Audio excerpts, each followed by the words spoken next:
We just took our door out of the clamps, and there's a few steps that we've got to do on the door. The first stop is at the edge sander. And we want to make sure that we use this sled. This sled has a fence on it that's perfectly perpendicular to the sandpaper. We want to make sure that we're not touching that sandpaper. I've had students do that in the past, and it makes for a very painful experience. So the point of this sled is to help us keep our edges be perfectly 90 degrees.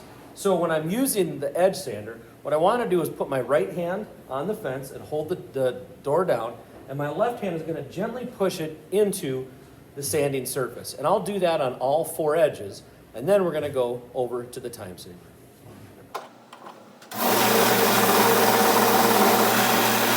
If you notice it get black like that, it means you probably held it on there too long, or in our case, the sandpaper belt is really worn out and needs to be replaced.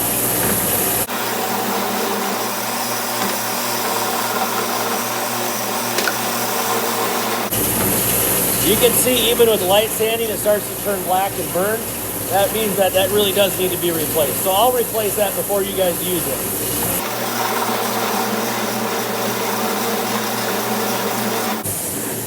I've got all 4 edges sanded. Like I said, I got those burns I need to get rid of. But now we're going to go to the time saver. So at the time saver, we want to make our door perfectly flat on both sides. It should be pretty good because the shapers are set up nicely to sand our doors, or to get our door joints almost perfect. But we want to do the final sanding here. So I want to turn on the time saver. And for those of you that haven't done this for a while, control power on, master start on. And right here, I've got the progression of passes. Now, I know it looks backwards on the camera. But we got 840, 830, 810, or 820, and then we'll see if we need to go further. We can sand further if we need to. So I'm going to go program, 0.840 to start.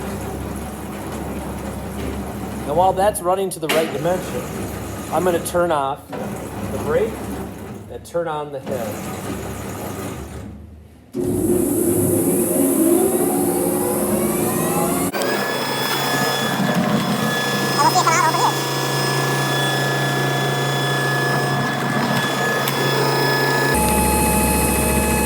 So that did one side. I'm just going to manually use the wheel over here to get it down to 830. And I'll probably do 2 passes on both sides.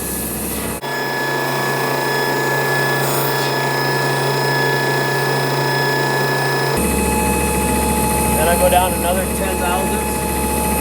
820, I'm going to flip it over and do the other side.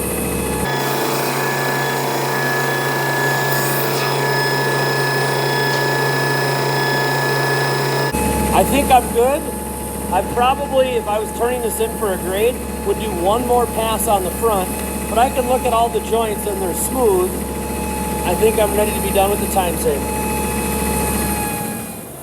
You have the option to choose which router that you're going to use. I'm going to use the roundover router bit for this pass, or for this door. You can see I've got some quick grip clamps on here because these posts have stripped out. So if you see clamps there, those are good. Just give the fence a wiggle, and if it's not going to move, it's not going to be a problem.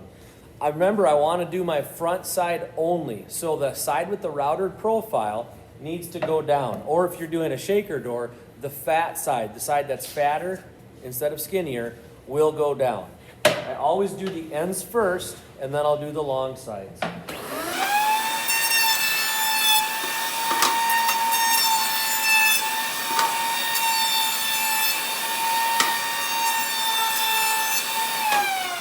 Remember, we only do the front side of our door, not the back side. So this door is ready for the hinge boring machine. Now we're heading over to the hinge boring machine. And on the hinge boring machine, we've got to look and see what style of hinge that we have, because depending on what was available is what we have for hinges, or what we have set up in the hinge boring machine. So right here, we've got 1 large cutter and then 2 small cutters. If we're doing a hinge like this that has these 2 studs right here, we have to have 3 drill bits in the hinge boring machine. Right now in Woods 1, we're using these simple door hinges that we're going to put screws through here. Sometimes these will have white plastic dowels that come out of here, and if that's the case, we need to be drilling 3 holes. But for right now, we're just going to drill 1 large center hole. The only adjustment that you have to make on this machine is on this dial right here. This dial should say 19.9 for a 1/2 inch overlay, which is what a normal Woods 1 door is. So as long as this dial says 19.9, we're good. What that dial decides is where on the door the hinge is going to go, in or out. Now we want to make sure the power's turned on. This light should be on. It's probably difficult to see in the video. And then we're going to bump our door all the way to the back and up to our first collapsible stop. That's almost directly under the right side of the machine. Our door bumps into that collapsible stop, and then I'm going to press and hold this button. And you'll notice as soon as I let go of that button, the whole drill press retracts. That will drill, and then I use this button here to release the clamps. That drills our hole that our concealed hinge will fit inside of. That's exactly 3.5 inches from the end of our door. So I'll do the same thing over here. Bump it up to this collapsible stop.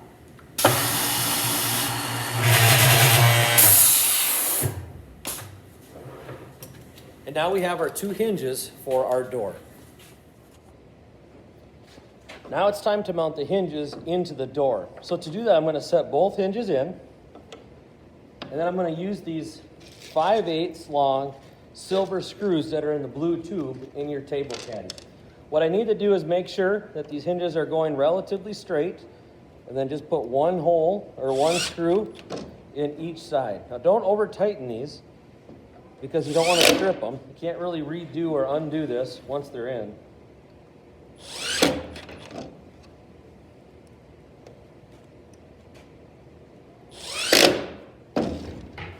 And please put the rest of the screws back into the blue tube when you're done with them.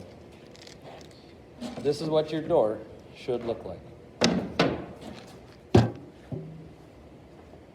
Now we're going to mount the door to the cabinet. You can choose whichever side it hinges on. It should, think about where it's going to go, it should open up and lay against a wall. These hinges are designed, I don't know if you can see this, but there's little claws on here.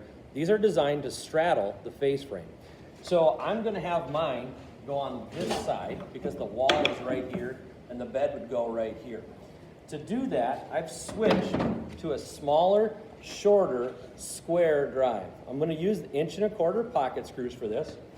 And what I'm looking for is when I get this in place, I should have about the same amount of overhang, a 1/2 inch here, that I do down here. So when I'm good with the overhang that I got, I'm going to put a screw through this hole right here. You can see on the hinges that there are 2 holes there.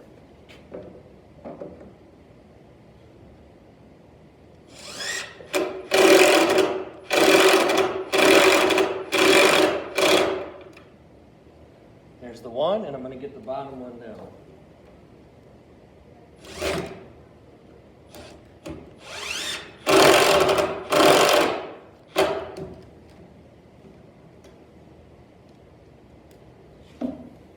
Just need to adjust this top one. I'll show you what I'm doing here in just a second. And now we've got a door that opens and closes.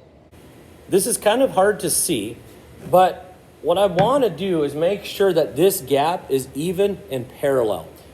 If this is not, and this one's looking pretty good, I can adjust these screws here. So on my hinges, I've got one very small set screw in the front and one larger one in the back. The screw in the back moves the door in or out. So if you notice, and again, this one's laying pretty good. If you notice that a door is not laying tight against the face frame on this side, you could move this hinge out. Now, some people don't like that there's a gap right here, but that gap is necessary. Otherwise, the door will rub when it opens and closes. So there has to be a gap on this side. On this side, there eventually will be a gap, but we'll put rubber bumpers on here after the clear coat has dried. So there will be about a 1/16 to an 1/8 of an inch gap all the way around.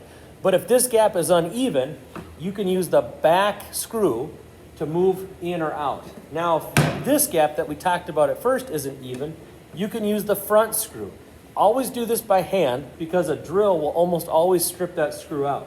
But you can use this, move that front screw in or out, and that will tip the door side to side to even that gap out.